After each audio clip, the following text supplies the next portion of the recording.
Nahihirapan ka bang makabuhay ng pangarap mong pale follow?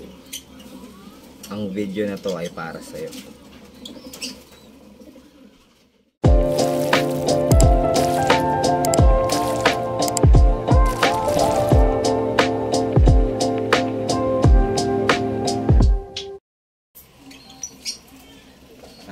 So guys, no, magandang umaga.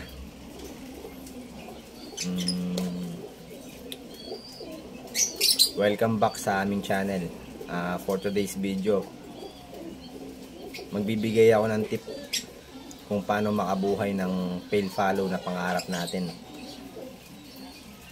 Tara, samahan nyo ako. Pero bago yun, silipin muna natin yung mga nest box ng alaga nating African. Update ko lang kayo sa mga inakay nila. Tara. Dito sa pinaposter natin sa Alps 1 Opa natin, tignan natin.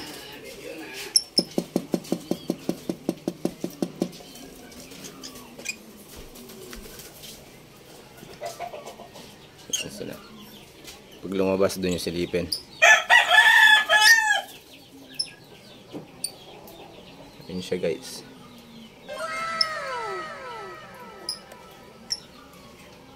Medyo malaki na, no? Healthy naman.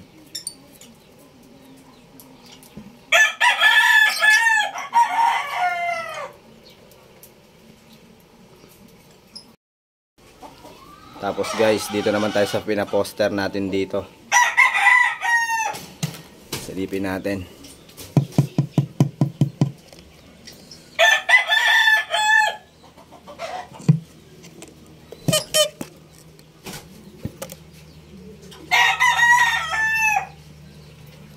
Ayan sila guys, healthy.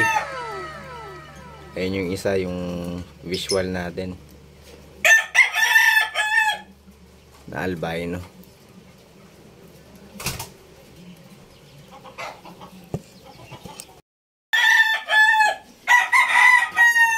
Dito naman tayo sa Opa Pale Follow project natin, no? Tingnan natin kung may pisa na.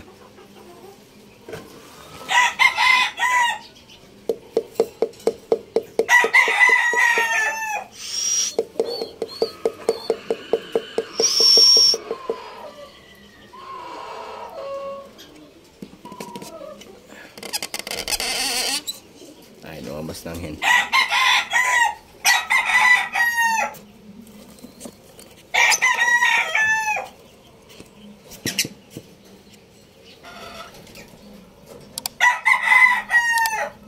Ayun guys, oh, visual pale follow, oh. Yung isa. Hindi natin sure yung isa, no.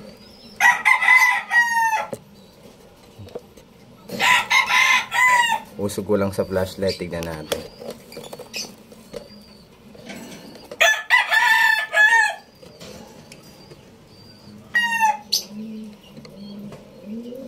So guys, ayun, no, dalawang visual pale follow sila.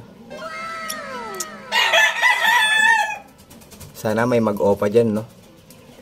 Tatlo pa yung mapipisa.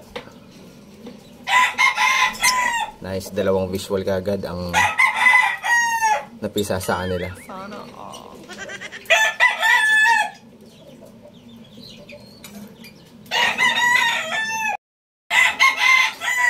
Lipat naman tayo dito sa ano natin, wild type green perto at saka Parblo pied.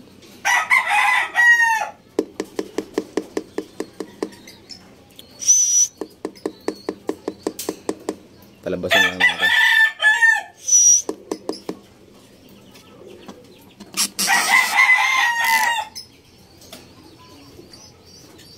Yan sila.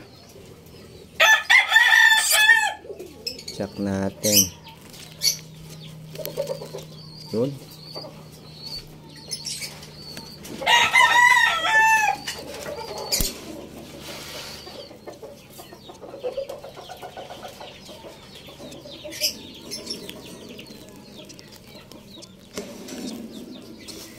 Ayan guys, oh. 4 na malulusog na inakay. green series at dalawang blue series. Yung isa halos kapipisa lang, oh. Nakita nyo naman, basa-basa pa siya. Nice. A few moments later. Guys, mamaya ibabasket na naman natin yung yung dalawang wires natin. Biyernes ngayon. Mamayang mga 6 PM ibabasket natin sila. Next release nila sa Linggo sa Bigan, Ilocos Sur. Samahan nyo sana kami ulit magabang sa Linggo, no? Para tignan natin kung kaya pa bang makauwi ng mga warriors natin. Tapos after neto, magbibigay na ako ng tip kung paano makabuhay ng mga pangarap nating fail follow. So pag-usapan natin guys, no, kung paano nga ba makabuhay ng fail follow. Kasi ang fail follow mutation mahirap makabuhay. Maselan sila, madali silang mamatay, hindi sila natutunawan. So ano nga ba yung gamit ko? Yung secret na gamit ko para makabuhay ako ng fail follow. Nakabuhay na ako ng fail follow. Ilalagay ko sa screen yung picture nung fail follow na nabuhay ko, no? Kaya lang nung minsan nawala siya, naiwan nakabukas yung nest box. Pagising ko sa umaga, wala na yung inakay natin na fail follow kasi medyo nakakalipad na yun, eh. Hindi ko alam kung saan napunta na. Tara, pakita ko sa inyo yung mga gamit kong patoka at saka yung mga vitamin para makabuhay naman tayo ng pangarap nating fail follow. Tara. So guys, ito yung mga gamit kong patoka dito sa mga African ko, no. Etong birdseed mix. Eto, Integra 1000 to. Kapag may painakay akong fail follow, eto lang ang binibigay ko, Integra 1000. 2 weeks yan, dire-diretso, hindi ako nagbibigay ng birdseed. Integra 1000 lang, kasi yung Integra 1000 madali yang matunaw. Hindi katulad ng mga chick booster, medyo mahirap matunaw yung chick booster, eh. Kaya ito talaga binibigay ko, Integra 1000. Tapos sinahalo ko naman sa tubig nila vitamin, ito Vitamin Pro. Every other day ako nagbibigay nito, dire-diretso, no, every other day. Tapos pagtanghali na, papalitan ko na. Ka-alternate niya itong probiotics na binibigay natin. Ganun din. After ng tanghali, pinapalitan ko na rin ng plain water.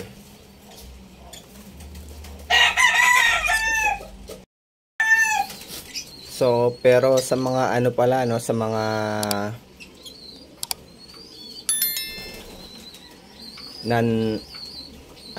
yung hindi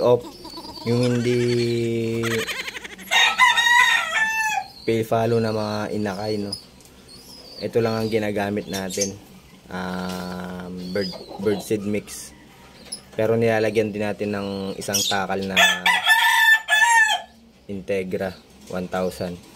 Hindi na ako gumagamit ng chick booster simula nung nalaman ko tong Integra 1000. Ito na lagi yung ginagamit ko kapag may mga painakay tayo.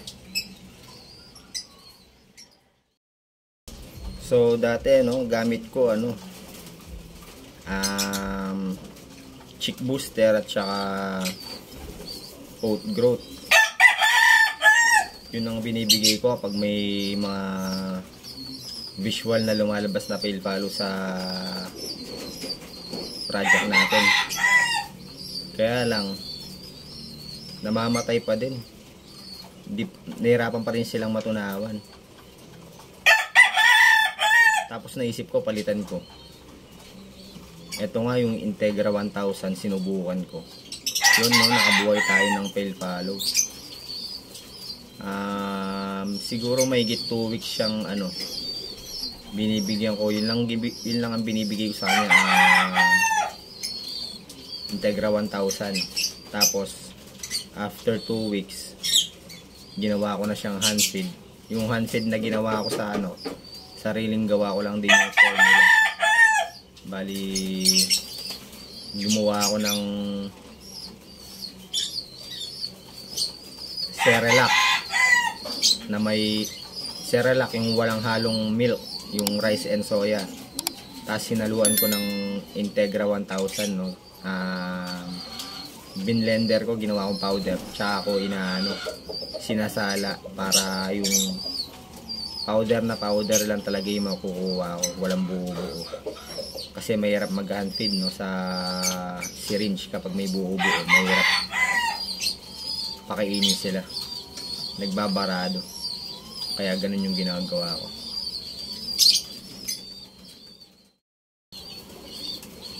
So guys, yun, base lamang sa experience ko yung sinishare ko, no. Nasa sa inyo yun kung gusto nyong gayahin. Meron din mga veterano sa YouTube channel, no, na pwede nyo ring kuhanan ng mga tips kung paano makabuhay ng pangarap nating fail follow. Yun, sana makabuhay din kayo ng pangarap nating fail follow, no, para masaya tayong lahat. Meanwhile, so guys, dinagdagan ko pala yung nesting material natin dito kasi nahihirapan yung etong inakay natin. Kaya dinagdagan natin nesting material. Iwas splay leg na. Tapos check ko to kung may splay leg siya, no, para magawa natin ng paraan.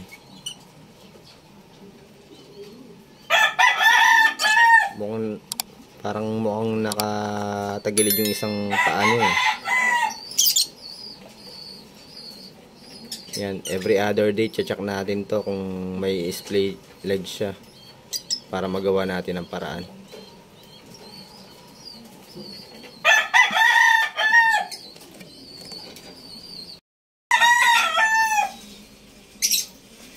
Guys, bali may 10 inakay tayo ngayon na napisa. Sana mabuhay sila lahat, no. Tapos may hinihintay pa tayong tatlong itlog pa na mapipisa.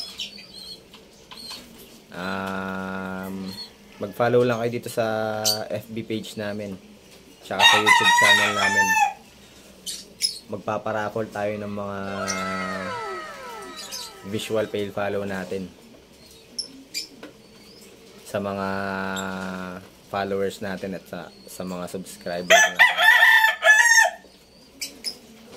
Abangan nyo lang lagi yung mga upload naming video para updated kayo.